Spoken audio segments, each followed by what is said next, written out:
and we come to the next panel. This will deal not, once again, please, yes, for all of you.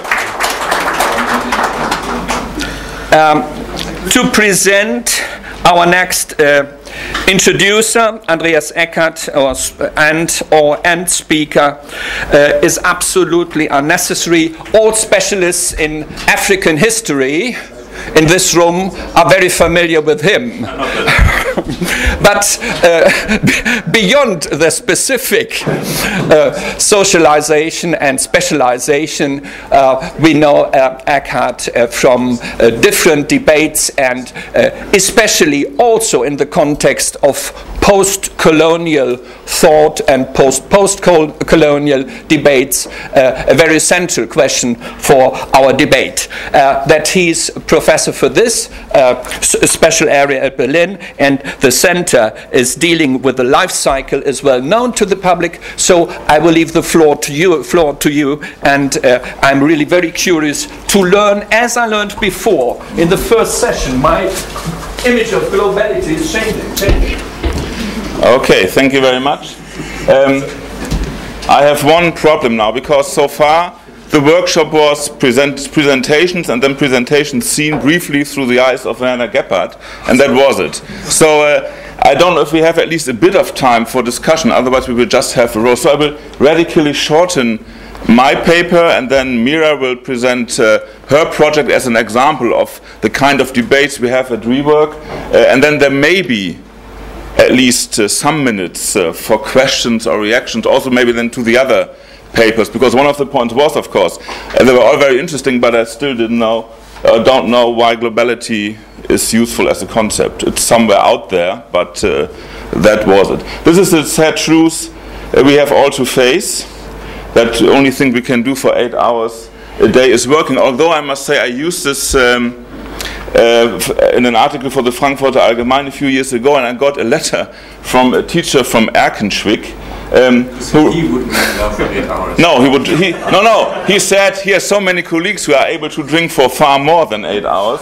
So the kind of empirical data used by Faulkner, who was a hard drinker himself, is apparently wrong. Yes, this is Erkenschwick exceptional.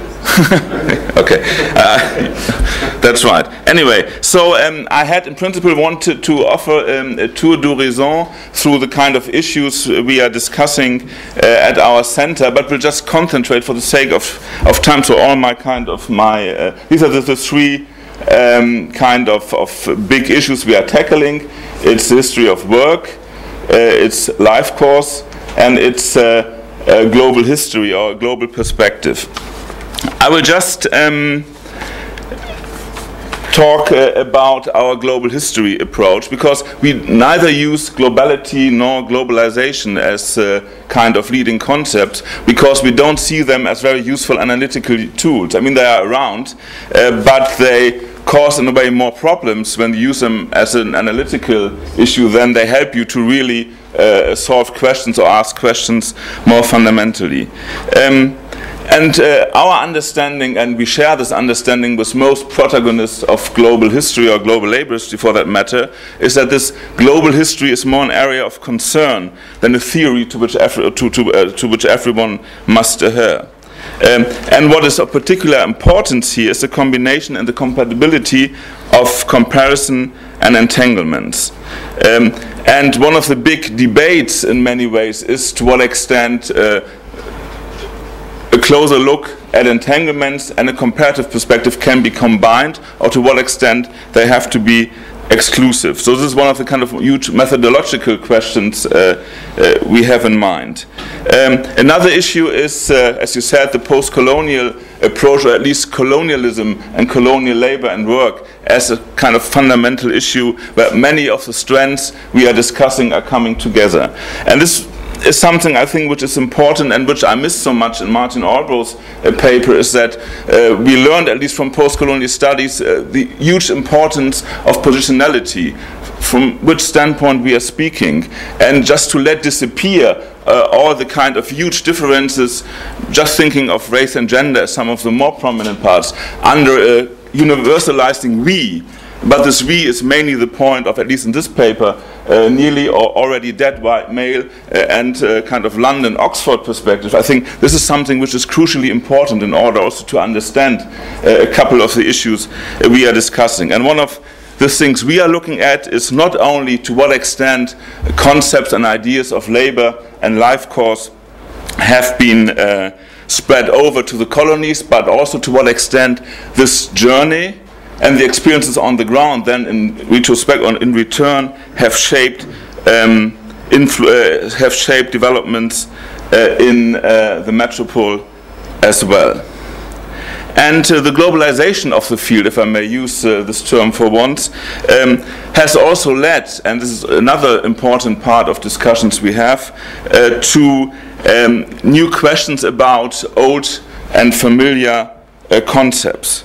Global historical research has drawn on numerous hybrid constellations, for example, when slaves were ordered by their owners to leave the mansion on the plantation and work for wages, but bring back part of their earnings. Similarly, combinations of slave labor and wage labor, as well as of serfdom and capitalism, as for instance in Russia around 1900, would seem to relativize the thesis of the outstanding importance of contractually free wage labor as a defining element of capitalism, as is suggested by many classical writers.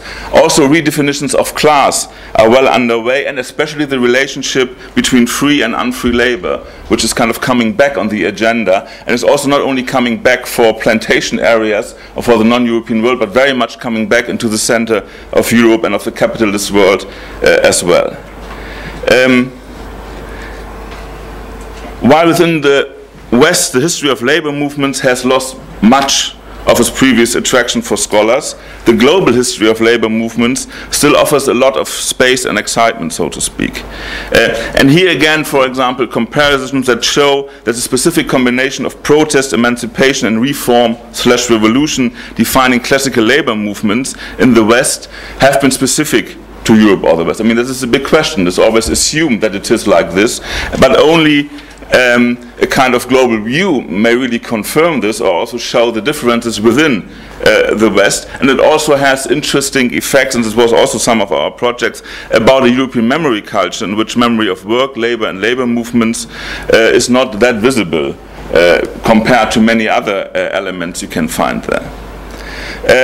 Of course, it's nice when everybody likes global perspective, but this perspective faces numerous problems, which, as I said, at the same time offer the opportunity to critically re-engage with central issues of the history of labor and work. Our core concepts in labor studies are primarily, if not exclusively, based on experiences made in the North Atlantic regions and are thus in need of critical reconsideration. This applies very much to the concept of labor itself. Several Western languages make a distinction between labor and work, a distinction we don't have in German, for instance, and which drives many of us crazy when we try to translate our work. And this distinction, of course, has been discussed, and very often labor refers to toil and effort, as in women's labor, or to market-related activities, while work refers more to creative processes. This binary meaning, to which especially Hannah Arendt has attached far-reaching analytical consequences, does not exist in many other languages. In many of the languages we have around in our center, there's not even a single word or abstraction like labor or work. We therefore ought to investigate, and this is one of the lessons we are drawing, carefully the extent to which the concepts of labor and work are transculturally usable, or at the very least we should define their content much more precisely than usually done, because very often labor is defined as wage labor. This is a kind of definition which is still very much around and shaping the debates around these issues. There are other questions, very crucial. Where does labor begin and work end? How exactly do we draw the boundary between labor and work? And more especially, and more importantly for us, where are the boundaries between work and non-work? The other critical concept we discussed at length is the concept of working class. It appears that this term was used in the 19th century to identify a group of so-called respectable workers, in contrast to slaves and other unfree laborers, the self-employed or petit bourgeoisie, and poor outcasts, the so-called lumpenproletariat.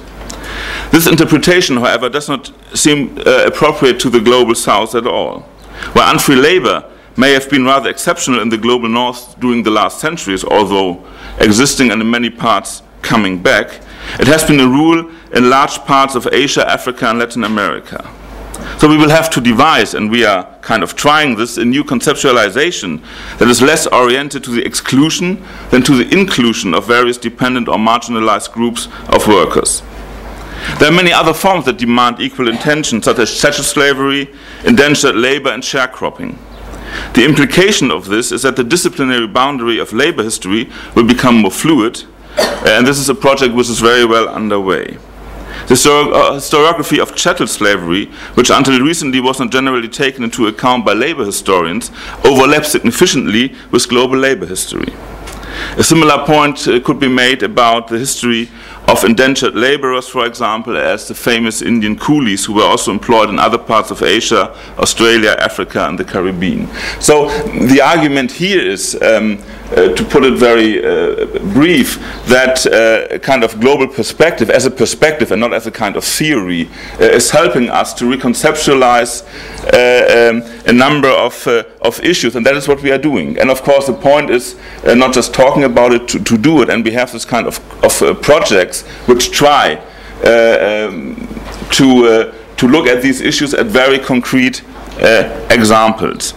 And one of the examples will now be presented by Mira Mohsini, and it also reflects in a way the point many of us are probably, or the experience many of us are probably making in the centers, that we have a kind of framework, we have general questions, we have ideas, and then fellows are coming with their specific projects. And this kind of, mostly at least, fruitful tension is for us especially interesting because still the overall majority of the history of work or ethnographical studies of work are very micro-oriented. And even much of the best studies on these issues are very kind of focused on specific localities, specific crafts, specific contexts. So the question is here then, why global? Does a global perspective help to ask new questions, help us for a new understanding of these local constellations? How does it work?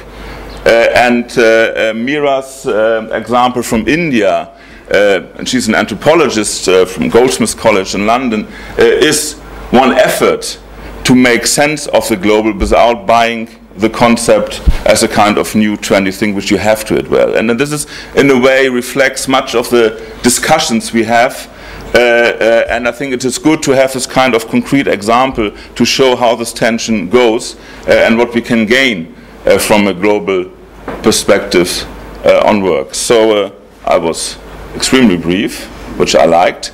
All my nice photos, at least, I want to show you. This is one of the huge kind of contradictions you find in most of the classic concepts of work in the 19th century. And you have the huge importance of the history of capitalism and industrialization in the 19th century, which shaped so differently concepts and ideas of work as wage work, and excluded many other kind of definitions of work which we had before. Wage labor as a kind of center. Then we have also specific focus on what is a normal working relation, and also the kind of male breadwinner model and the kind of distinction between the workplace and the household. Then we have colonial labor as kind of our centerpiece, or a center around which many of our projects are anchored. We have migration and unfree labor as a kind of classic approach to entanglements in the field of labor history. And then we have something which is a kind of specific asset of our center, the question of generation and aging, and use, and to what extent ideas of this also shape practices and concepts of work. And one larger project we had was about the concept of retirement. Some of us are more interested in this than others in this room, but still, we will all... No, I haven't looked at you. If you were Klaus Offe, it would be more convenient. So does this concept make sense? How do other societies conceptualize also different stages of working life, and what is connected to these stages, especially in the issue of work? Another very important and highly politicized context is children's work. It is practiced here as well, as I've seen during this conference. Yeah, let's face realities. And the other is the relation between generations, which is becoming a kind of highly important issue, not in a aging society like the German or the Japanese one, but there has been and will be much talk about the so-called Arab Spring, and it was not only an event for the new iPhone generation, but it was very much a social question and also very much a generational question, as it is also in parts of sub-Saharan Africa I'm more familiar with. And this is also something which is very much related to issues of labor and work and access to it and a certain quality to work. So these are the kind of pictures I wanted to show you, despite I had no time to talk about them. And now I think Mira will have some minutes to present the project, and I thank you very much for your attendance.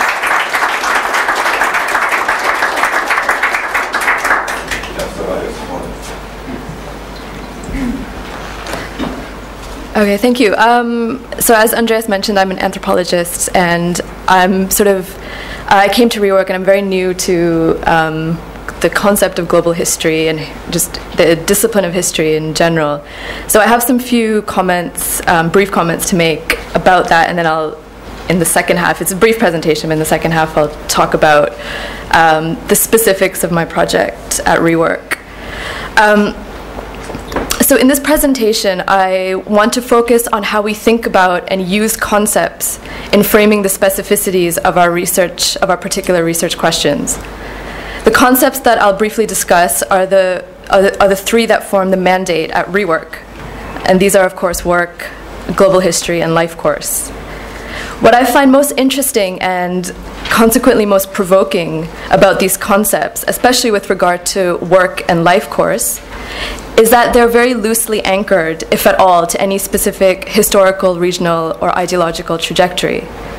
The concepts of work and life course can allude to a number of practices, contingencies, and understandings across time and space.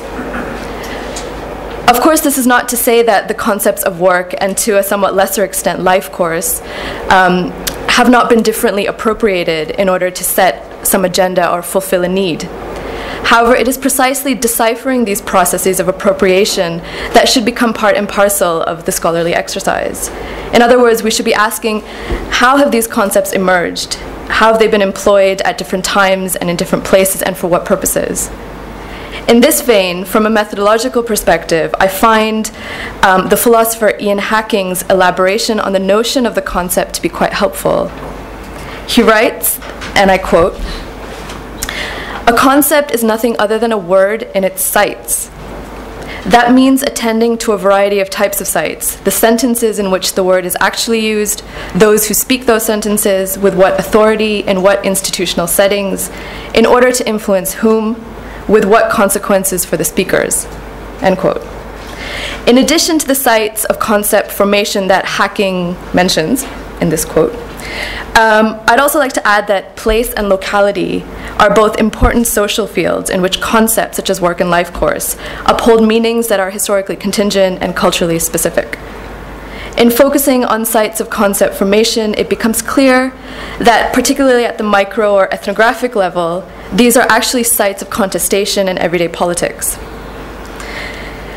So as I said later in the presentation, I'll briefly discuss how I've benefited from looking at conceptual formations, this idea of conceptual formations, by paying attention to the specific sites as per Ian Hacking, this paying attention to the specific sites of their formation. Generally, briefly, my research focuses, as Andreas mentioned, artisanal work practices in India. During my time at Rework, I've explored conceptions of work and I'm starting to think about the broader historical processes that have influenced the development of an ethics of work in that particular context. In addition to looking at how the constitution of ethics frames a dynamic interplay, I think, between the global and the local, I've also begun paying attention to how life courses nuance understandings of work and labor. But before moving on to discuss these aspects of my research, I want to briefly make a few comments on the third part of Rework's mandate, which is global history, and some of this echoes a lot of what Andreas spoke about. Again, as an anthropologist, this is what I'm least familiar with, so I just make some initial sort of tentative, but for this audience, I'm sure well-known comments. So while it's still conceptual, global history is almost a scholarly movement, or has become sort of like an academic turn, for lack of a better word. What I mean by this is that, as Andreas said, that within a global history framework, a host of concepts can be reconfigured and reanalyzed by attending to a range of boundary crossing and overlapping histories. Even though global history is not anchored in any definitive methodology, one of the primary sources of its growing appeal is that it challenges the more narrowly focused methodological nationalism,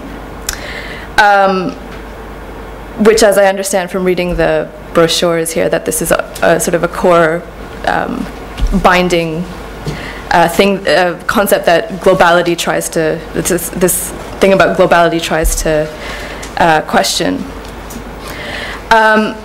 However, as this kind of approach to history, global history carries risks similar to contemporary globalization studies. These risks are embedded in the ways in which we speak about the global, using descriptions and words like flows and scapes, even entanglements, connections, linkages, and movement.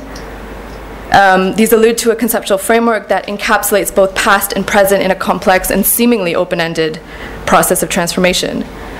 Some proponents of the global often see present-day manifestations of this paradigm through increasing capital flows, greater movement of people and labor, so-called open markets, and seemingly borderless virtual forms of communication.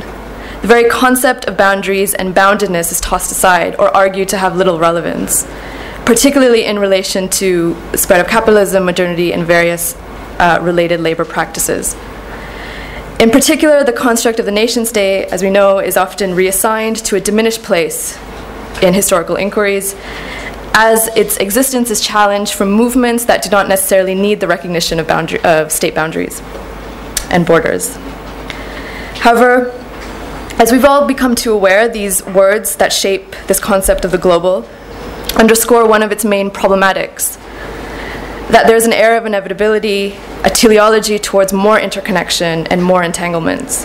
The concept of the global in itself becomes a cohesive system that is determinative of certain assumed outcomes.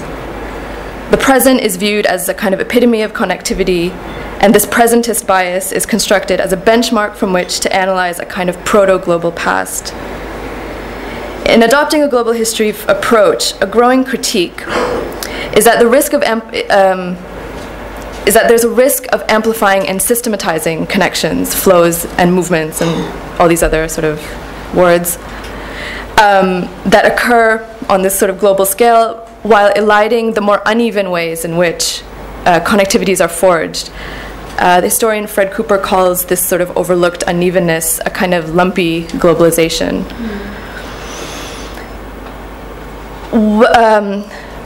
What might be viewed from one angle as greater entanglements between diverse regions of the world might be seen from another perspective as greater restrictions on physical mobility, or heightened conditions of uncertainty leading to more deeply entrenched experiences of boundaries and locality.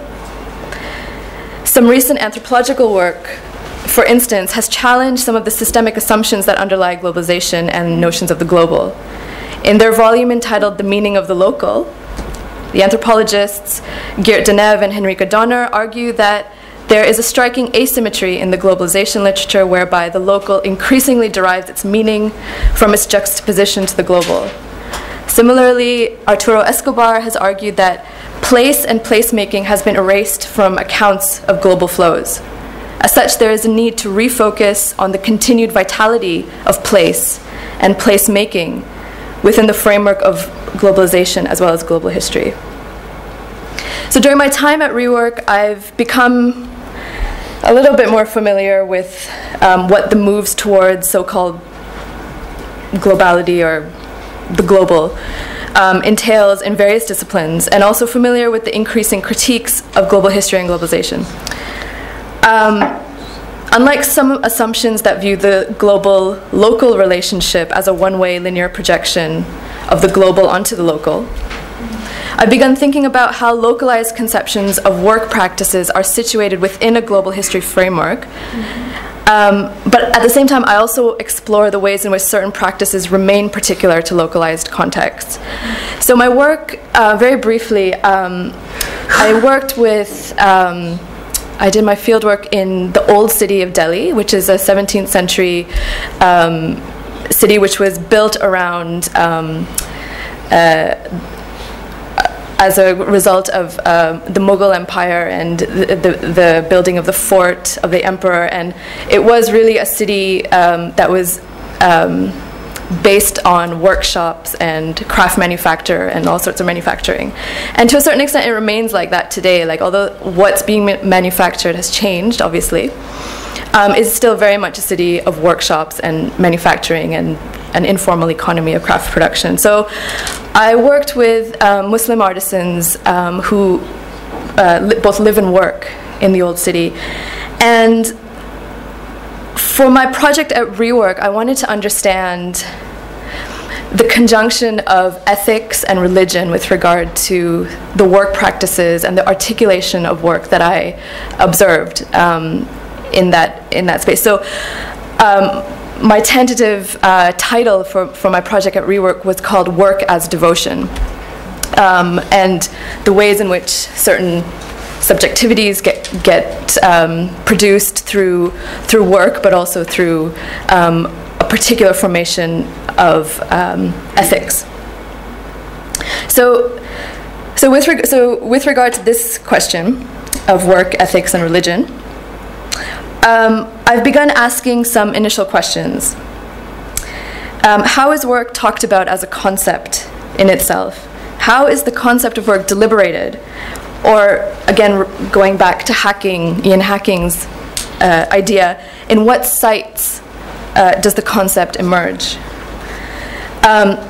In my research, one of the sites of articulation where work takes on quite a conceptual aura is in discussions of ideal or authentic work practices. In these articulations of ideal work practices, I've argued that in addition to interpreting and trying to understand local meanings of authenticity, we can also decipher within the language of articulation the resilience of certain root paradigms. And in the course of my work at Rework, I've looked at how these particular paradigms, as they are articulated by artisans, are embedded within certain Sufi traditions. And Sufism is a tradition within Islam, and it's sort of had a very long post-8th century history, spread both east and west, etc. So this term, root paradigms, was used by the anthropologist Victor Turner to characterize clusters of meaning which serve as cultural maps for individuals. They enable persons to find a path in their own culture. So the engagements between Sufis and the urban poor, including craft workers, over time, so this long durée of centuries, is of particular interest to me. Especially the ways in which certain ethical conceptions of work emerged and remain embedded in contemporary work practices. Some of the questions that I've been exploring with regard to the connections between conceptions of work and religious ethics include what are the root paradigms specifically that enable artisans to convey the significance of work and even the transcendent aspects of doing work? And within these paradigms, can we decipher a lexicon of empowerment? And this is a term that was used by the historian of Sufism, Niall Green, and what he means by a lexicon of empowerment is the potential to hold alienation and enemy at bay. And obviously, the conditions of alienation change over time, and as an anthropologist, I'm particularly interested in looking at how this lexicon operates today. But it's equally relevant to the past as well. And thirdly, can we propose a different paradigm for the meaning of work, one that is not determined, for instance, by capitalist relations of production, or one that challenges contemporary neoliberal expectations of work cultures? And for my purposes, this is a question that's particularly relevant in the Indian context, which is kind of, there's an ongoing process of liberalization. I wouldn't say it's post-liberalized, but in any case. So these are with regard to work and ethics, the connections between local and global that I'm trying to understand, of course, come between very localized, very particular articulations of work and how those are linked to a global history of Sufism in particular and its instantiation in the South Asian context as well. So I see a sort of dynamic interplay in that sense between local and global and contemporary empirical work as well as historical processes. Okay, the second thing that I'm working on at Rework is a little bit different, but it engages with the concept of work and labor. And here I actually very much focus on the locality and the particular, because I look at biographies of artisans to understand life courses and how that shapes conceptions of labor. So the main question that I engage with is how does life course, gauged via microanalyses of individual biographies, problematize notions of what constitutes work and labor? Although my knowledge of the literature around international labor history is very limited, I think that a global history framework is useful in gaining understandings of the movements of labor throughout history and the implications that such flows have on the development of, as well as resistance to imperial formations and capitalist regimes of production, for example. However, one question that in my initial survey, and I stand corrected as well on this, one question that is perhaps less explored is, what does the concept of labor mean as lived experience? And in what sorts of sites is this notion of labor reproduced? While international labor movements and the global history of labor are well-established arenas for discussing this concept of labor, do we give enough attention to potentially shifting and uneven meanings of labor in localized contexts? Furthermore, is the very concept of labor too embedded in the Western European conception and experience of the working class formations? In other words, has labor become too static a category, one that is taken for granted as neutral, one that is assumed to be a normal way in which people experience capitalism and modernity? Although much has been written on the distinction between work and labor, and again, Andreas mentioned Hannah Arendt, she comes to mind, I think what's less known is how do those people subsumed under this category define and approach the concept of labor themselves? And also, very importantly for my own research, what does it mean to not only do labor, but also to be labor? So these are some of the questions that I've attempted to look into by examining particular biographies, and therefore life courses of the artisans with whom I worked. What I've come to realize is that concepts such as labor and work that seemingly have universal recognition as signifying certain practices are quite differentiated when one looks at how these concepts are formed in localized contexts. For example, in the case of artisans in Old Delhi, the category of who constituted labor and what sort of work was done by those defined by labor, or as labor, often depended on different life course trajectories. A woman who came from a hereditary artisan family and was highly skilled in embroidery work might be considered as labor when she took home-based piecework. But then if she later had the resources to outsource her work herself, then she would no longer be considered labor, but instead she would be considered as a proper, real artisan. Also, negotiating meanings of labor can, and I think do have, very localized spatial dimensions. Again, I encountered another highly skilled artisan who was trained under a master for many years. And yet, despite this training, he'd be considered unskilled labor because his workshop was located in a slum area on the outskirts of Delhi, a part of the city that is widely known as a place to source cheap labor power. And he would often take on work that was subcontracted by artisans who lived and worked in Old Delhi. The concept of labor and its sites of conceptual formation are certainly contested spaces where one can see the playing out of micropolitics, which constitute what the anthropologists Akhil Gupta and James Ferguson have called interconnected hierarchies. And this is, I think this particularly manifests when we pay particular attention to the spatial organization of labor and work practices and how these hierarchies emerge.